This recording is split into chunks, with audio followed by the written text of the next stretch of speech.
So for today, what we're going to focus in on is the ideal gas laws in order to be able to solve equations where you have all factors in play.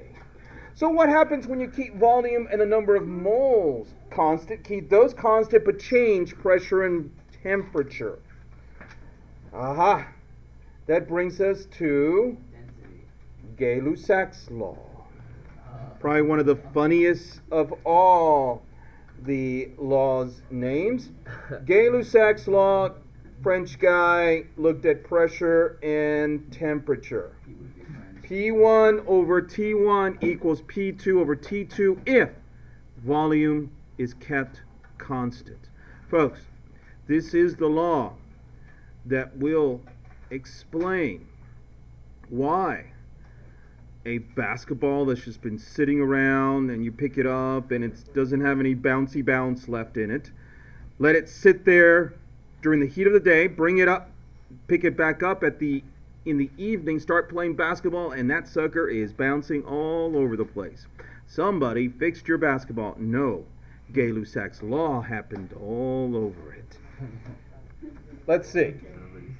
True story. During one of the coldest stretches of the winter, I started up my car and saw this warning light. That's right, the tire pressure light. An easy fix, unless it's a flat. So I jumped out of my car and was happy to find, in fact, it wasn't a flat. The tires just needed a little air. Thinking back to high school chemistry class, I decided this makes complete sense. Remember the equation, the ideal gas law, PV equals nRT, where P is pressure, V is volume, N and R are constants, and T is temperature? Well, the air in your tire is a gas, so it more or less adheres to this equation. Assuming the volume of your tire does not change, the ideal gas law basically says that as temperature changes, so changes the pressure. So imagine the air molecules in your tires as just a bunch of little tiny orbs. The tire pressure can be thought of then as how often these orbs collide with the walls of the tire. When it's warm, the molecules will move around all over the place, bouncing off the walls and each other constantly, and hence, pressure is higher. When it's cold, however, the molecules slow down, collide with the walls of the tire less, and so pressure drops. It's a good idea to keep your tire pressure a little higher in the winter then. Most tires suggest keeping the pressure at 32 psi. Keep in mind, you may have to let a little bit of that air out when warmer weather returns in the spring and summer months. Aha, so really, true story. You need to be very careful with your tires because during the winter months they may be underinflated, not because you've lost air, but because as the temperature goes down, the air pressure goes down. Yes? Like, is it considered like hot right now? No. So, if the thing's been on during the winter, would it still be on right now? The pressure should be a little higher. Assuming no air has been lost, the tire pressure should be a little higher now because it's warmed up. And okay, so what happened with the basketball? What happened with the basketball? Why was it flat in the morning and then bouncy, bouncy, bouncy in the late afternoon? Did your mommy fix it? Yes, Lenoir. Okay, so in the morning it's colder, so they were moving less, and then in the afternoon it got more cold. So talk to me about pressure, because remember they were bouncing against the walls of the basketball. So there was more pressure in the afternoon. Yes. So really, Mark, your basketball needs to be, it has a leak. The older it gets, it starts forming little cracks and it starts leaking. So you do need to add more air, but the sun at least took care of the situation until, of course, the sun goes down and it starts cooling off, and then what happens? The pressure goes back down. Any other questions or examples? Okay. In each of the three gas laws, there's always one factor that remained constant while others changed. Why is this an unrealistic expectation? It's hard to control these things. It is hard to control temperature and pressure in a lab setting. What equation brings all three equations into one? Okay. French scientist again, 1800s. His name was Joseph Combined. he combined all the equations. What a coincidence. P1 V1 over T1 equals P2 V2 over T2. Joseph combined. He liked combining things. When he was eating, his wife thought he was disgusting because when he was eating, he wouldn't eat like corn and French fries and hamburgers. He would put the corn and the French fries in the hamburger. He combined his meal. What? He liked combining everything. Mashed potatoes with peas. That's regular. Escargot with macaroni and cheese. He combined everything. Would they have Joseph combined, one of my favorite scientists, because it explains something that will be a very important part of what's going to happen in 3 weekends. Much more important than solar eclipse. Avengers, Age of Ultron. When you go to the theater, what are you going to have to consume? Combined law.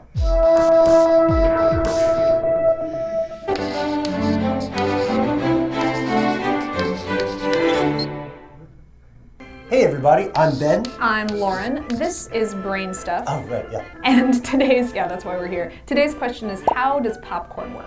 Yeah, it's weird. You take a pouch that's no bigger than a wallet, you put it in a microwave oven for like 3 minutes, and suddenly it's expanded to 40 or 50 times its original size. What? It's pretty wild, but there are actually 3 really simple elements that make it work this way. So first there's moisture inside the kernel. Then you've got starch also inside the kernel. And then the kernel itself is a hard but not too hard shell that's completely surrounding everything else in there. Oh, okay, so when a popcorn kernel heats up, either in a popcorn popper or in a microwave oven, that moisture inside the kernel turns into steam and it tries to expand. Right, but it's prevented from doing so by that hard shell. Eventually, when the pressure builds up enough, it will explode. Okay, well that part seems kind of normal. Like I don't want to be sketchy or anything, but a lot of things explode when you eat them. Right? not that we know anything about that here. Yeah. Okay, but be cool. The strange part is the white solid stuff that forms during this process. Yeah. Well, it's not really that weird either. I mean, bread and muffins do that, albeit at a much slower pace, and technically that's a chemical reaction, not a physical one. If you really want to see popcorn in action, there are 3 experiments you can perform to get a better understanding of these principles. Oh, I forgot the first one. The first one, and it's really experiments of inaction. You can take a push pin or a needle and use that to puncture the shells of some popcorn kernels. Wear safety goggles when you do this. Yeah. It's harder than it looks. But yeah, so these things won't pop once they've been punctured because the pressure cannot build up inside the shells enough to do so. Oh, and the second one, you can let new kernels stand in a warm oven or in the sun for a few hours and then try popping them, right? Right, because that will dry them out. Yep, and they won't pop nearly as well. Yeah, no, I mean really low, ineffective rate of popping, really. Minimum poptitude. Third, you can try to pop popcorn at a low temperature, like below 300 degrees Fahrenheit. Oh, which is 149 Celsius. Good call. It won't pop. The moisture inside the kernel will turn to steam at water's boiling point, which is 100 degrees Celsius, aka 212 degrees Fahrenheit. You are crazy good at this. And it will liquefy the starch, but it has to get above 300 degrees for the pressure inside the kernel to build to that point where the shell explodes. Right. Once it does so, the soft starch will burst out, and due to the relatively cool air outside of it, it will cool down really rapidly to form that unique popped kernel that we all know and love. Which is like a snowflake that you can eat at the movies. I love delicious snowflakes. That's great. Okay. They described it and they explained it. But here you can actually see it.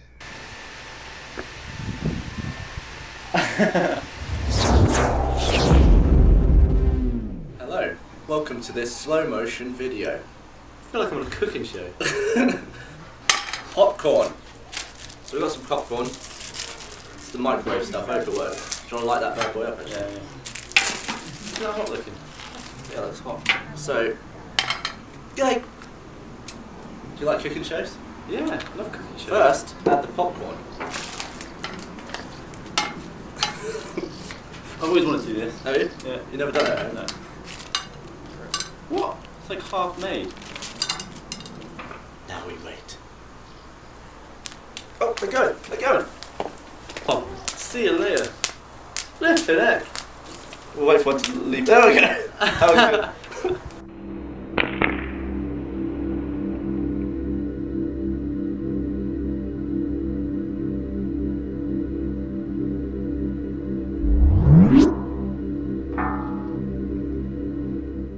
So we're gonna go for. Let's put one on there.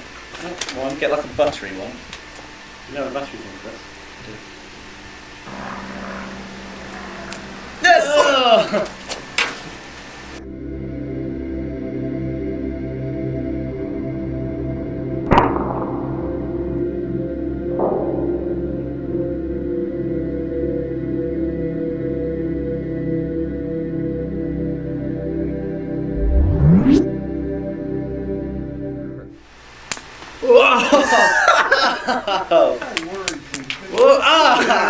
He's getting Get burned. He burned. doesn't I know. move. Wear gloves. It hurts. Yeah. What do you reckon? Ow! Ow! My face! Ow!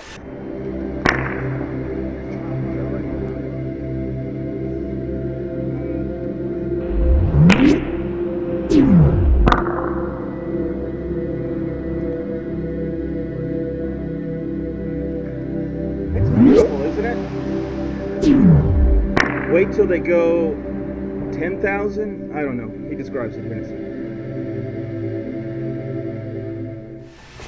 Oh, that looked cool, but there was one down there that just sort of, even at 100 times slower, just went and went. I reckon we up the frame rate.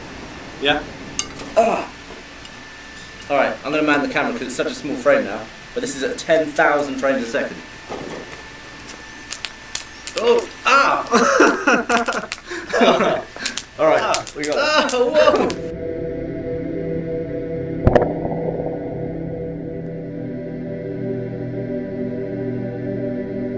Not that many popcorns can do this. The shell has to have the right consistency, toughness, and you have to have the right moisture. They all have starch, but you got to have the right moisture, and that shell has to be consistently tough. The moisture becomes steam, builds up inside, and it literally breaks open, and it turns it inside out. It literally blows it up from the inside out. Yes? So, is popcorn popping a chemical or physical reaction? They said something about that before. I don't know. I'm sure somewhere it is chemical, but I think the easiest way to think of it is physical, because all that's happening is that the water is turning into steam and puffing it up. See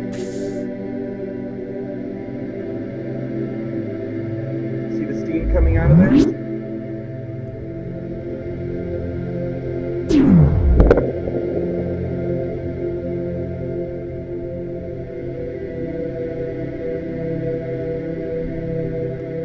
Look at that one. It's going. So, when you're watching Avengers, just think the real action that occurred is what you're eating. Okay, what is STP? Standard pressure. Standard temperature and pressure, which is 273 Kelvin and 1 atmosphere. You'll need those because oftentimes they'll say, hey, what is the volume at STP? And you'll need to convert it to what you now know. They won't say 0 degrees Kelvin, 0 degrees Celsius and 1 atmosphere. They won't say that. You will have to assume that when they say STP. Why did they make standard temperature freezing point? Easiest to remember, and we're closer, standard, the lab is closer to 0 than it is to 100. Okay, what will happen to the volume of a gas at 20 degrees C and 1.5 atmosphere if it originally was at 2.5 liters and at STP? So, what you're going to have to do is use combined law.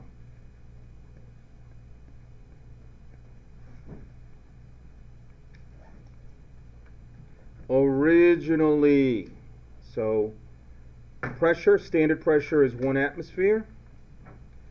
Please take out your calculators and calculate 2.5 liters Standard temperature is 273 Kelvin. What, Marie? Can you use Celsius? No, you can't use Celsius. Ever. Ever. Because Kelvin is the unit that these gas laws are based on. If you use Celsius, it won't work. 0.009157509. Sig digs. Because, of course, sig digs don't matter, Alec. What's the 2? Let me continue setting it up. 1.5 atmospheres times the volume over temperature 2 is 20 plus 273, 293 Kelvin. Whoa. X is equal to Phobos? Hold on.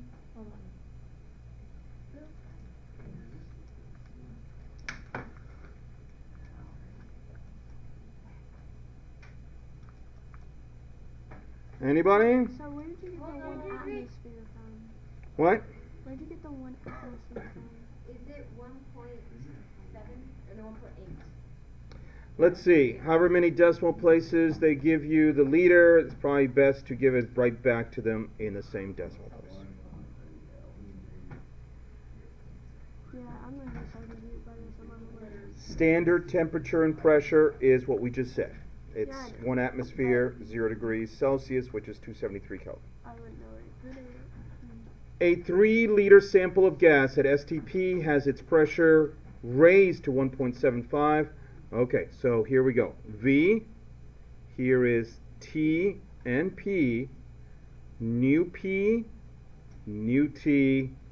What is the new volume? P1, V1 over T1 equals P2, V2 over T2. Pressure 1. 1/18. 1 atmosphere. Volume 1. Temperature 1. Pressure 2. 1.35. X. Temperature 2.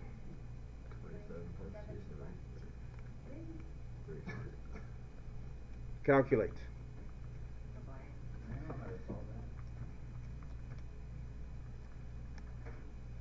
Oh, is it like a cross multiply thing? It is. Alright. Yeah, which is 1.9. 2 decimal places. 1.88. 1.88. Sig digs, Grant. If a 1.50 liter sample, that's V, at a temperature and a pressure expands to another V, another P, what is its temperature?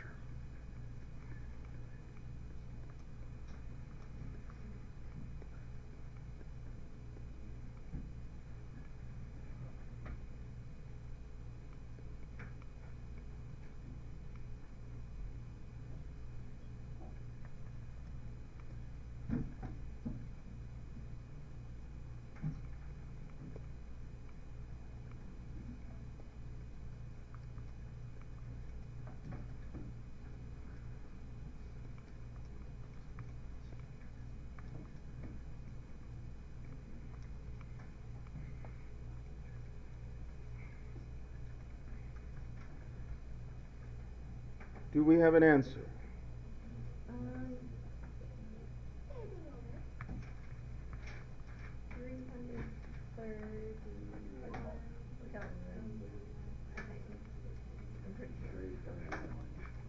$331?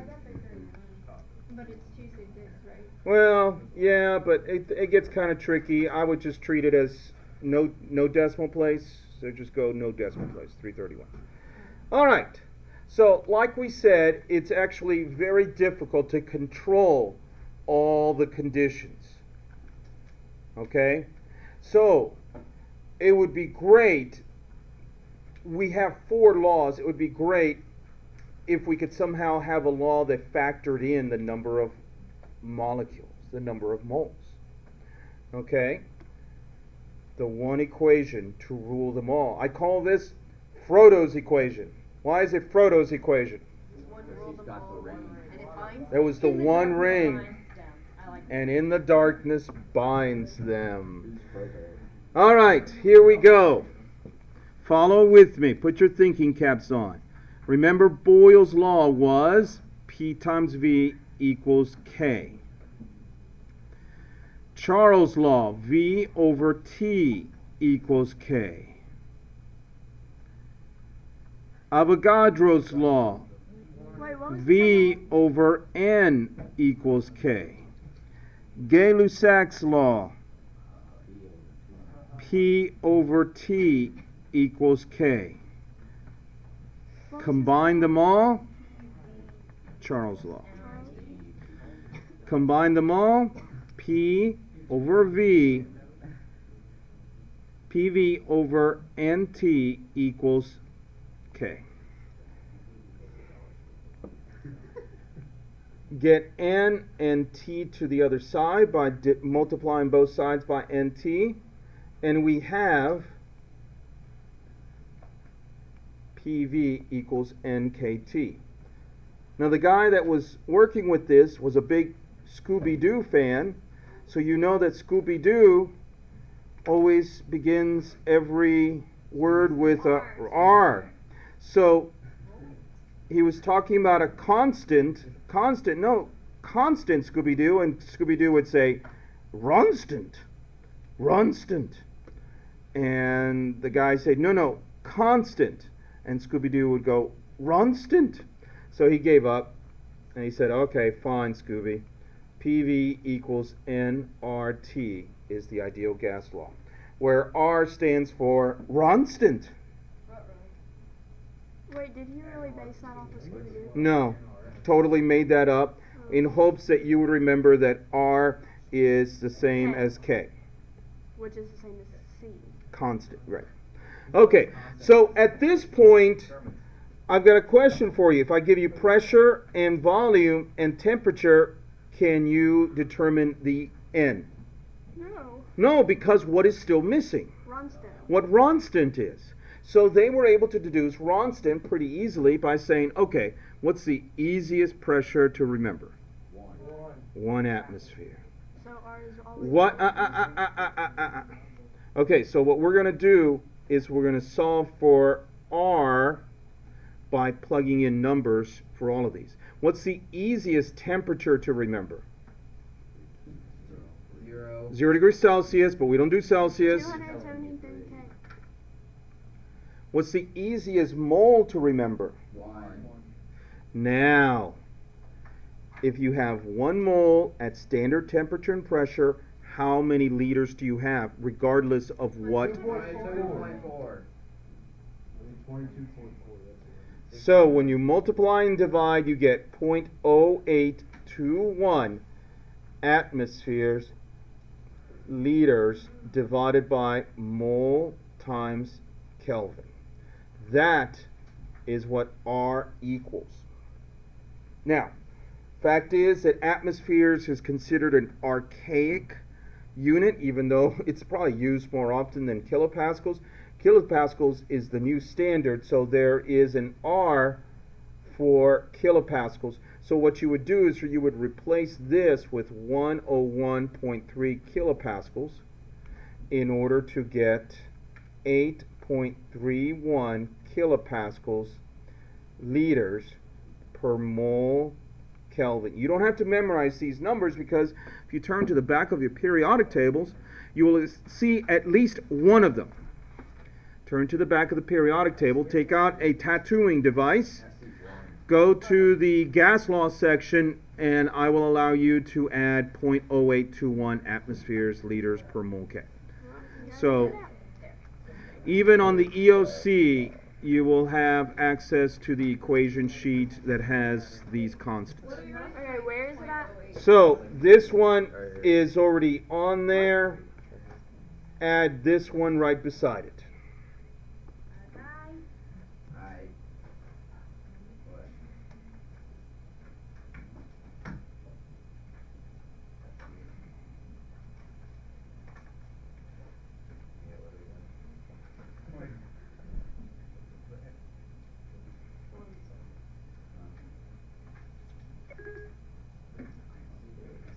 All right.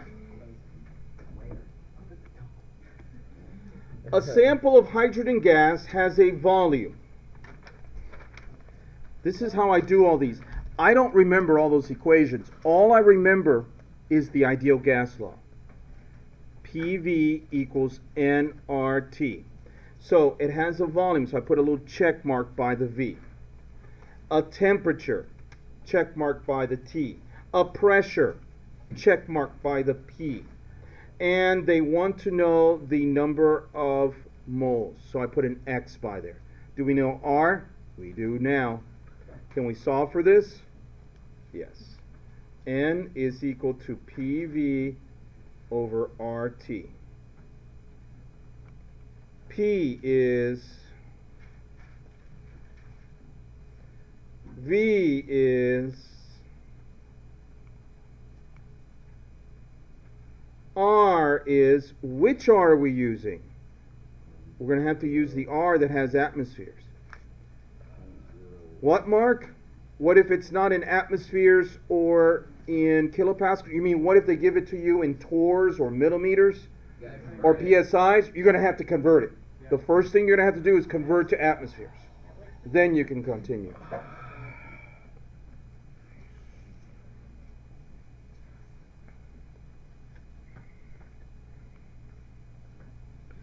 And T is 273 Kelvin.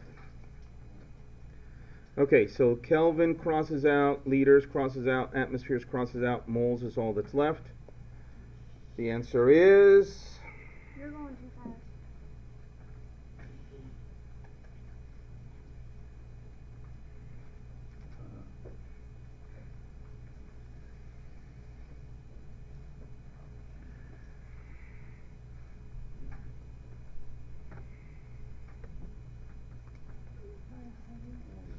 What is it? Let's see, 2 sig digs, 0.57. Yes. Any questions on that one?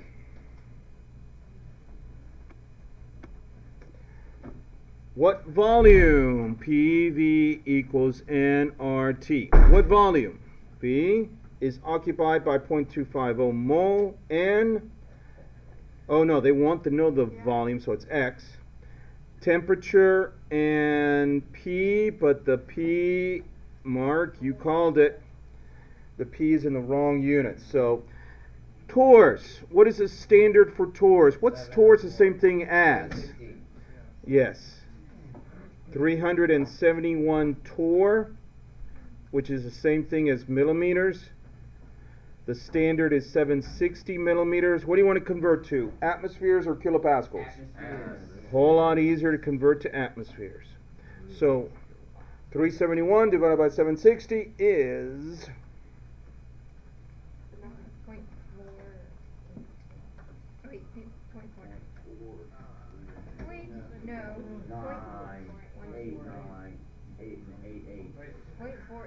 You don't know.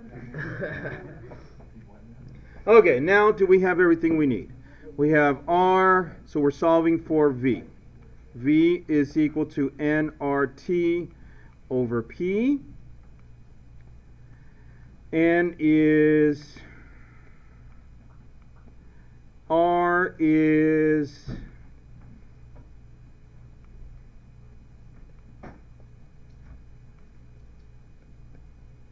K is,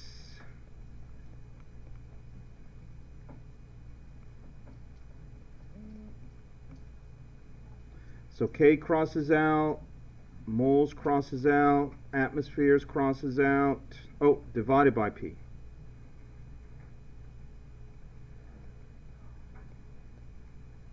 Atmospheres crosses out, leaving you an answer in moles.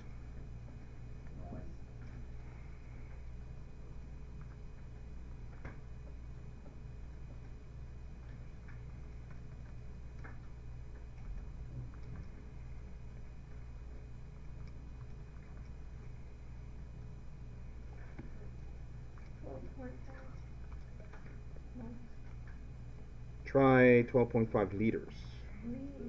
Everything crossed out except for liters. Any questions on that one? Hold on. Thank you. I said that really country. All right, here we go. Quiz. Suppose we have a .240 mole. Is this a hard one? I want to show you how, regardless of what equation you need, you can use the ideal gas law. Okay, so suppose we have .240 moles. Sample of ammonia at a temperature with a volume and a pressure. The gas is compressed to a new volume. And the temperature stays the same. Look. So when something stays the same, you can cross it out. You don't need it. Use the ideal gas law to calculate the final pressure. They want this. So here's a situation where they gave you beginning and final. This is one of the gas laws we've used before. Which one? I don't know. Do they tell you the number of moles difference? No. So the number of moles does not change, so you can cross it out as well. PV equals R. That's the same thing as PV equals K. Which law? Boils. Boyle's law. Boyle's law. Let's try this one. A substance has burst into flame when exposed to the pressure, PV equals nRT. Yeah, Pressure and temperature, volume. So they give me pressure, volume, and temperature. If conditions are changed so that the temperature, another temperature, and another pressure, what will be the new volume? Do they mention a difference in the amount of the gas? No. Cross it out. Okay, so which, get T over to the other side, PV over T equals K. That is combined law. Yeah, because I don't have that one. Combined law. So, all I remember is the ideal gas law, and I use it to solve for all the others. Okay?